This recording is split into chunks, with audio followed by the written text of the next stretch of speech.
pleasure to be with you again, Ron. Thank you so much for having me back. And yes, you're exactly right. I'm super busy these days. However, I'm just glad I had this time allotted to be able to do the interview with you. Yeah. Well, and so why don't you explain who you are and what you are busy doing?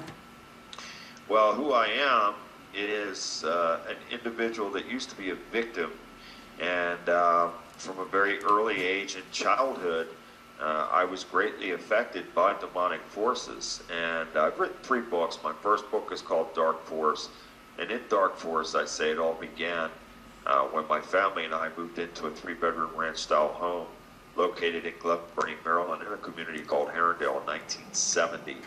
And after Dark Force, I found out additional information that it actually goes much further back. And I found out that my mother and her siblings were under demonic attack in their childhoods. And I also found out that my mother and her family actually lived in that very area of Glen Burnie in the community of Herondale at one point during their childhood. And my relatives went on to tell me that someone many, many, many years ago had actually conjured up these evil forces, and it came upon the family, and it caused a variety of destruction. And I believe that it, for whatever reasons, stayed with my mother. And my mother suffered more than any other person I've ever seen in my life. And things really intensified when we moved into that house. And I feel that evil forces that were conjured up actually led us to that house where evil was already present and manifest. And so this is why it was so severe. And again, Satan has the same MO, though every case may be a little different. There is one common thread, and that is that his MO is bully tactics. And it starts out as a very covert thing, and then it intensifies, and Satan and his demons multiply and become empowered because they feed off of our fears. They feed off of the negativity. Anything negative, fear, confusion, anger, any of the types of things that the enemy and his minions feed off of this, and they increase. So this house was located downhill cul-de-sac, and this area of Glen Burnie, this community called Herondale, is still being affected by evil to this very day. I have gone back there several times over the last few years as a deliverance minister now to help other families who are in need. So my first recollections of the house at the age of 4, I was 4 when we moved in. My sister was 13 and my brother was 1. And my first recollections were fearful. Again, I shouldn't have known this type of fear at the age of 4, but the house had a very ominous look and feel about it. My sister said the same thing, that she, upon her first encounter and the first look that she had of the house, she felt the same way, that she was frightened and unnerved. It just had a very ominous look and feel. It was semi-dilapidated. My dad was a master carpenter. He saw this as a restoration project in which he did a great deal of work restoring the house. But I can assure you that it was not a warm and fuzzy feel for me the first time that I was standing in front of the house.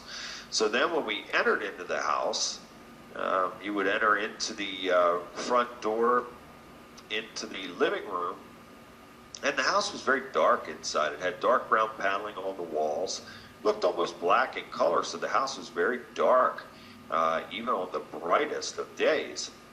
And you would enter in through the living room. You would make a right down a long hallway, which had a tiled floor, a hard tiled floor, and you would make a right into, my brother and I shared the first room on the right. My parents' room was the second room on the right. My sister's room was across the hallway, the last room on the left. And that is the room that I feel was the portal, if you will, for these entities. That room remained cold even on the warmest of summer days. That's also the room where the door would open and slam for many repetitions at a time. And my mom was the first to have an experience. It was shortly after we moved in.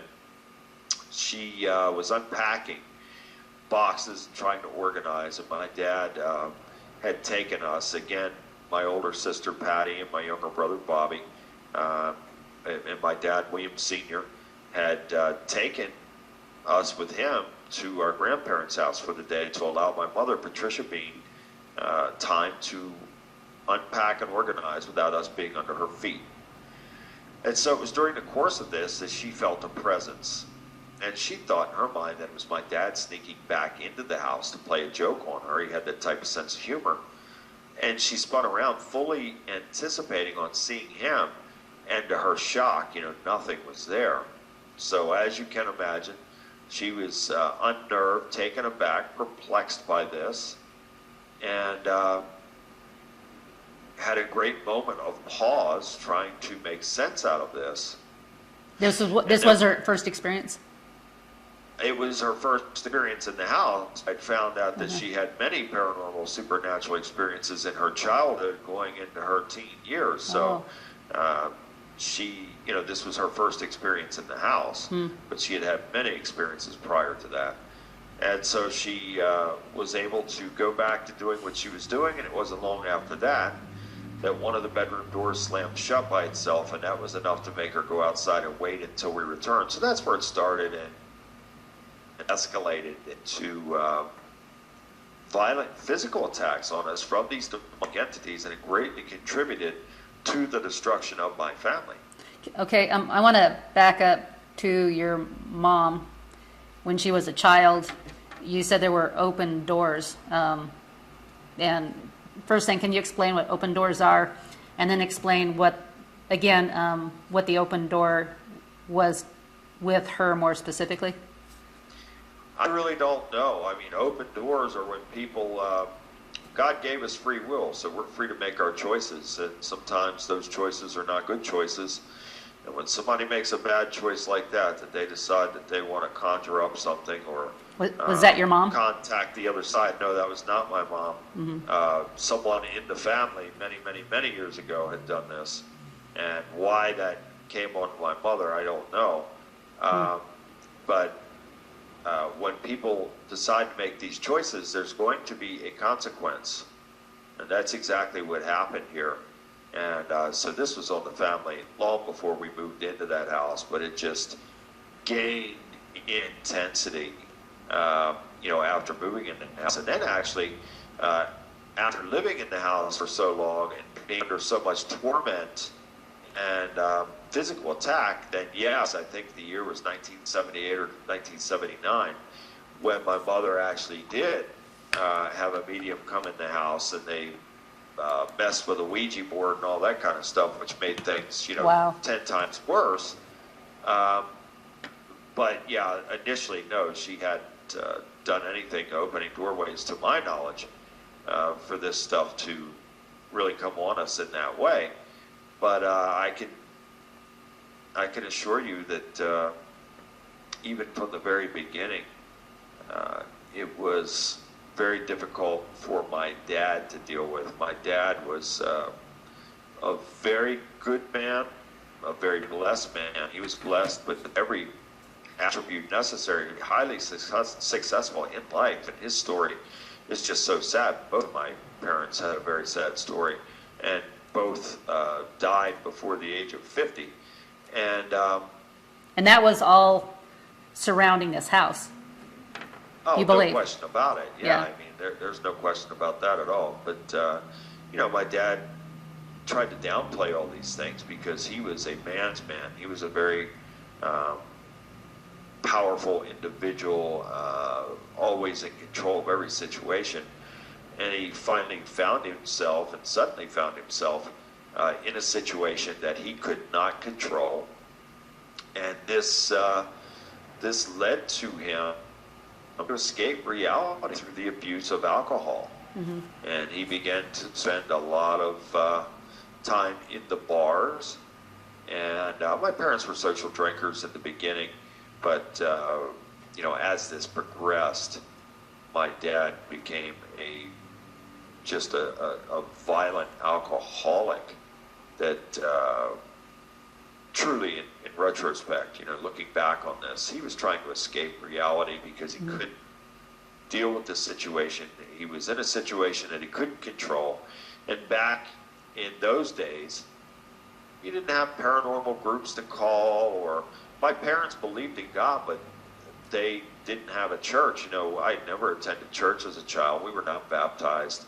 You know, they believed in God, but we did not have a covering, and we did not have a religious background or any type of godly structure at all.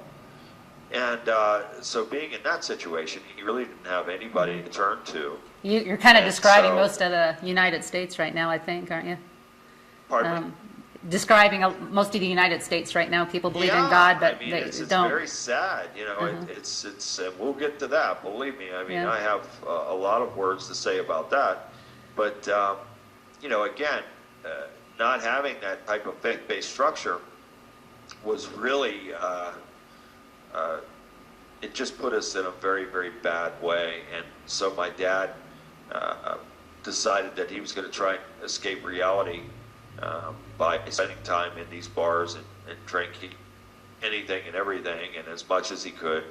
And then he would come home in these drunken stupors, and unfortunately he began to physically abuse my mother on a regular basis between 1973 and 1975, nearly killing her on several occasions. And I can recall being 8 years old, having to run to a neighbor's to get the police call with my dad because he was absolutely killing my mother. And these are horrific memories, and I have no doubt that these demonic entities were able to literally fuel his rage towards my mother while under the influence of alcohol.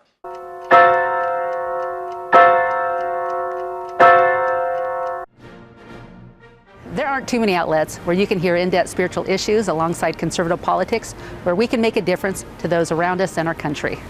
It's brought to you at a cost that's worthwhile, yet I'd like to do more. On 11thhourpolitics.com, you can buy books and videos that will advance this cause. There's delicious chanterelle tea containing vitamin D, proven to dispel depression. We have an art gallery and options to produce your own commercial or have us do it for you, along with other projects. It's only through a co-op that things get accomplished. I hope you will join me in this mission.